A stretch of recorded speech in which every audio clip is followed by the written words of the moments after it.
नमस्कार, मी चेतन पाटील. आपण गोशाळाही बघू शकत असाल. मागे पूर्णपणे आपण भेट दिलेली आहे. आज वाढदिवसानिमित्त आपण पानं वगैरे जे खाऊ घातलं गायांना पूर्णपणे. आज वाढदिवसानिमित्त प्रत्येकाने ज्याचा वाढदिवस असेल म्हणजे छोटी का होईना मदत करा. प्राण्यांना तुमच्या हिशोबानं जे पानं वगैरे फळ तुम्ही आणू शकता त्याच पद्धतीनं तुमची म्हणजे जे इन्कम असेल त्याच पद्धतीने तुम्ही करू शकता. आता पूर्ण आपण या ठिकाणी दिलेले आहे. अशा तुमच्या वाढदिवस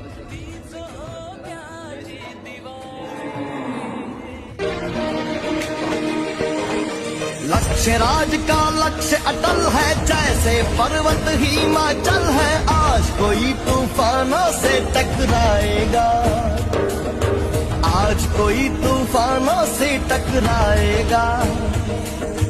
राजतंत्र चाहे प्रजातंत्र हो, इस जीवन का एक मंत्र हो, इस दर से कोई मायूस